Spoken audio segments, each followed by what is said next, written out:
బ్రహ్మ విష్ణు మహేశ్వరులను ఒక్కసారి పూజించే ఈ పూజ పేరు త్రినాథ స్వామి వారి పూజ. ఈ పూజ చేసుకుంటే చాలా మంచిది. ఈ కార్తీక మాసంలో ఎక్కువగా చేస్తూ ఉంటారు. ఈ పూజ చేసుకోవడానికి ఎక్కువ ఖర్చు కూడా అవ్వదు. ఆకు చెక్కలు, గంజాయి, కొబ్బరికాయలు, అరటిపళ్ళు నైవేద్యంగా పెట్టుకోవడానికి ప్రసాదము ఉంటే చాలు. 3 మట్టి ప్రమిదలతో దీపాలు అయితే పెట్టుకోవాలి. ఈ పూజ అయితే మా చిన్నప్పుడు ఎక్కువగా మా అమ్మ వాళ్ళు చేసేవాళ్ళు అనమాట.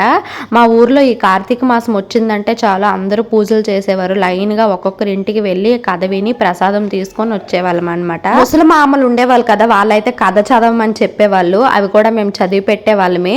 ఈ విధంగా గంజాయి ఉంటది కదా, అది రావాకుల్లో ఈ విధంగా చుట్టి ఇందులో గంజాయి నింపి మనము లాస్ట్లో ధూపంలో వేసుకోవాలి. 3 త్రిమూర్తులకి 3 దీపాలు, 3 నైవేద్యాలు, 3 ఆకు చెక్కలు, ఇంకా 3 గంజాయి చుట్టలు అక్కడ పెట్టి ఇంకా 3 దీపాలు అయితే వెలిగించుకొని పూజ అయితే చేసుకోవాలి. కథ కూడా చదవాలన్నమాట. పూజ కోసం కథ ఎప్పుడు మావారే చదువుతూ ఉంటారు. నాకు ఒక్కసారి ఏమన్నా కూడా ఎవరు నువ్వు చదివేవంటే తెల్లారిపోతుంది అని చెప్పి నాకైతే అసలు కథ చదవడానికి ఛాన్స్ ఇవ్వరు అనమాట. మేమైతే సింపుల్గా ఈ విధంగా పూజ చేస్తాము. ఎలా ఉందో కామెంట్ చేయండి, లైక్ చేయండి.